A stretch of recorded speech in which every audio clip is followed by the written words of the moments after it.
어지러워. 어지러워요. 어디 신경과 가야 되나요? 이비인후과 가야 되나요? 아닙니다.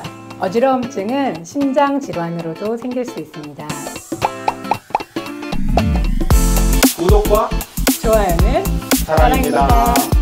안녕하세요. 의사 출신 기자 동아일보 이진한 의학전문기자입니다. 자, 심장질환 시리즈 시즌 두 번째입니다. 이번엔 심장 이상으로 생기는 어지럼증에 대해서 알아보도록 하겠습니다.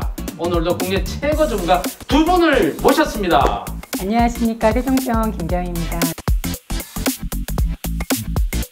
안녕하십니까. 대한심장학회 의료정보의사 정욱진입니다. 어지럼증 원인 중에 심장질환으로 생길까? 뭐 그런 사실 의심을 했는데 실제로 생깁니까? 예, 그렇습니다.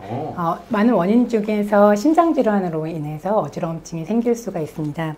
만일 이 혈관이 문제가 돼서 이쪽에 근육들이 괴사가 된다면 우리가 협심증 혹은 심근경색이라고 하게 되는데요. 그럴 때는 수축 기능이 떨어지면서 어지러움을 느낄 수 있고, 그 다음에 두 번째로는 이렇게 전도도가 있기 때문에 이게 정기적으로 수축과 이완을 자동으로 하게 됩니다. 이 전도도가 문제가 되는 게 부정맥이라는 병인데요. 그 부정맥이 생기면 심장이 너무 빨리 뛰거나 너무 늦게 뛸 수 있습니다. 그렇게 되면 사람들이 어지러움증을 느낄 수 있습니다. 그 이외에도 보시면 근육과 혈관 그리고 전도도 이외에도 이런 판막들이 있습니다. 그 중에서 심장에서 전신으로 나가게 되는 가장 큰 관문인 대동맥이라는 것이 있습니다. 이 대동맥이 나이가 들면서 협착이 가장 많이 오게 되는데요. 협착이 이루게 되면 피들이 밖으로 나가야 되는데 나가지 못하는 일이 생기게 되고, 그로 인해서 어지러움증이 발생할 수 있습니다. 특히 그 심장으로 인한 어지러움증, 나이 든 사람들 많이 생기는 것 같은데 어떻습니까? 예, 그렇습니다. 나이가 들음에 따라서 여러 가지 심장질환은 생길 수 있습니다. 네네. 앞서 말씀드린 이런 혈관질환 혹은 판막질환, 그리고 전기 전도도가 문제가 되는 그런 질환들은 모두가 나이가 들면서 점차적으로 진행할 수 있는 병입니다. 우리가 일반적 어지러움증 그러면 사실 그 치료를 어떻게 되냐 이게 제일 궁금한 거거든요. 그래서 이게 어떻게 각 질환 원인에 따라 치료를 해야 될 것 같은데요. 어떻게 하고 있습니까?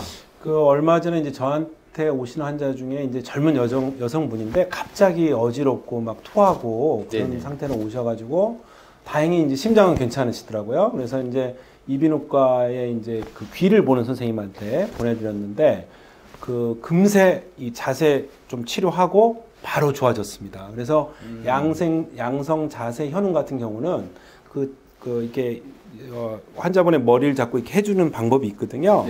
이비인후과에서. 그러면 또 금방 좋아하실 수가 있어요. 그래서 간단히 고칠 수 있는 것도 있고 아니면은 이제 적극적인 치료가 또 필요한 경우도 있기 때문에 그 전문가들과 상의를 잘 하셔서 치료하면은 또 자세가 이런 거 어지러움증을 금방 없앨 수도 있습니다. 사실 제 케이스 같은 경우는 임신하신 젊은 여자분이 심한 어지러움증으로도 오셨습니다. 왜냐하면 임신을 하면 전신에 그런 혈전이 생길 수 있는 그런 상태가 될 수 있기 때문에 폐동맥으로 색전이 되면서 쓰러지고 어지러운 경우들도 있습니다.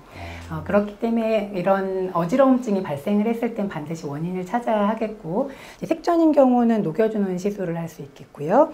그리고 전도도에 문제가 된다면 박동기라는 거를 넣을 수도 있겠고, 그리고 이러한 혈관이 문제가 된다면 혈관을 풀어주는 스텐트 시술 같은 걸 할 수도 있고, 수축 기능이 떨어질 때는 심부전 약제를 사용할 수 있고, 그리고 이 판막이 문제가 된다고 하면 판막을 열어주는 수술 또는 시술을 받으시면 되겠습니다. 또 이제 또 한 가지가 빠졌는데 이제 혈압이 너무 높거나 낮을 때도 어지러우실 수가 있거든요. 그래서 그런 경우는 혈압약 같은 걸 조절해 주면 되고, 또 거꾸로 나이가 많이 드신 분들은 그 약 때문에 또 어지러울 수가 있기 때문에 그러니까 혈압도 굉장히 중요한 요소다, 이렇게 말씀드리고 싶습니다. 자, 이렇게 다양한 어지러움증과 원인에 대해서 이렇게 알아봤습니다. 자, 다음 시간에는 특히 노인들한테 많이 생긴 어지러움증에 대해서 자세히 알아보는 시간을 갖고, 아까 정신 교수님 말씀하셨듯이 어지러움증을 일으키는 약에 대해서 또 알아보도록 하겠습니다. 다음 시간에 기대해 주세요. 감사합니다.